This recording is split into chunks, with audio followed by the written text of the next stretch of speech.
الحمد لله وحده والصلاة والسلام على من لا نبي بعده أما بعد أعوذ بالله من الشيطان الرجيم بسم الله الرحمن الرحيم ما كان الله ليذر المؤمنين على ما أنتم عليه حتى يميز الخبيث من الطيب وما كان الله ليطلعكم على الغيب ولكن الله يجتبي من رسله من يشاء فآمنوا بالله ورسله وإن تؤمنوا وتتقوا فلكم أجر عظيم وما كان الله ليذر المؤمنين على ما أنتم عليه اور کبھی بھی ایسا نہیں ہے کہ اللہ رب العالمین ایمان والوں کو چھوڑ دے علی ما انتم اس حال میں حتی یمیز الخبیث من الطیب کہ وہ علیحدہ کر دے رب مسلمانوں کو منافقوں سے، اچھائی کو برائی سے اور نیکی کو برائی سے۔ وما كان الله ليطلعكم على الغیب اور اللہ رب العالمین نہیں مطلع کرتا غیب پر، غیب کی خبریں نہیں دیتا۔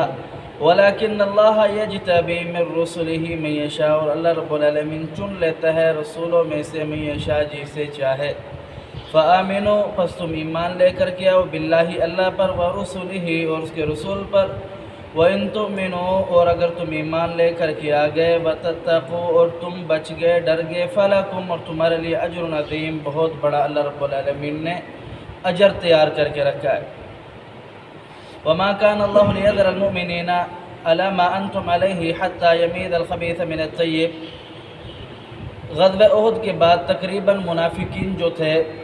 وہ ظاہر ہو گئے تھے، ان کا پتہ چلنا شروع ہو گیا تھا۔ وہ اپنے سینوں کے اندر، اپنے دلوں کے اندر، اپنے دماغوں کے اندر جو مسلمانوں کے لیے انہوں نے نفرت چھپا کر کے رکھی تھی وہ آہستہ آہستہ زبانوں پر لانے لگے اور سینوں سے اگلنے لگے۔ تو منافقین کا پتہ چلنے لگا اور اللہ رب العالمین فرماتے وَمَا كَانَ اللَّهُ لِيُطْلِعَكُمْ عَلَى الْغَيْبِ وَلَكِنَّ اللَّهَ يَجْتَبِي مِن رُّسُلِهِ مَن يَشَاءُ اللہ رب العالمین جو غیب کی خبریں ہیں یہ مطلع نہیں کرتا کسی کو، مگر جس کو چاہتا ہے رسولوں میں سے دے دے وحی کے ذریعے سے۔ اور آج ہم مسلمان بحیثیت اللہ رب العالمین پر ایمان رکھنے والے، پیغمبر علیہ السلام پر ایمان رکھنے والے، ہمارا عقیدہ یہ ہے کہ ہم جو کچھ کرتے ہیں ہمارے فلاں بزرگ، فلاں پیر، فلاں مرشد اور فلاں کو پتہ ہے۔ پاک پیغمبر علیہ السلام کی حدیث ہے، آپ علیہ السلام نے فرمایا ہر شخص کے ساتھ ایک شریر جن ہے، میرے ساتھ بھی تھا لیکن اللہ کے فضل سے وہ مسلمان ہو چکا ہے۔ بات دراصل یہ ہوتی ہے کہ جب کوئی بندہ کسی شخص کے پاس جاتا ہے، کسی بابے کے پاس جاتا ہے، وہ کچھ بتاتا ہی نہیں ہے، جو اس کی زندگی کے معاملات ہوتے ہیں وہ آگے والا شخص اس کو پہلے سے ہی بتا دیتا ہے کہ تم اس وجہ سے میرے پاس آئے ہو، تمہارے پاس یہ پریشانی ہے اور تم اس پریشانی کے اندر گھرے ہوئے ہو۔ وہ بندہ بڑا پریشان ہو جاتا ہے کہ یہ تو بڑی پہنچی ہوئی سرکار ہے، اس نے تو میرے سارے پچھلے حالات کو جان لیا، یہ کیسے میرے لیے آسانی نہیں کر سکتا۔ معاملہ دراصل یہ ہوتا ہے کہ آپ کے ساتھ یہ جو جن ہوتا ہے وہ اس نے جو کچھ عرصہ چلا کاٹ کر کے اپنے جنوں کے وہ تابع ہوا ہوتا ہے۔ بعض لوگ کہتے ہیں کہ جن اس کے تابع ہیں، جن اس کے تابع نہیں ہوتے، وہ خود جنوں کے تابع ہو جاتا ہے۔ کہ ایک تو رسول اللہ صلی اللہ علیہ وسلم کی سیرت اور آپ علیہ السلام کی حدیث کی مخالفت اور اللہ رب العالمین کی نافرمانی کر کے کس طریقے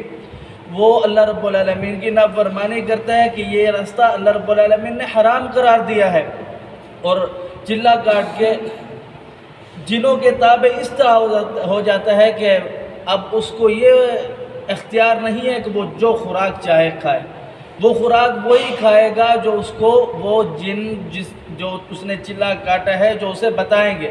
لہسن نہیں کھا سکتا، پیاز وغیرہ وغیرہ، گوشت وغیرہ اس طرح کی چیزیں وہ نہیں کھا سکتا۔ تو مطلب یہ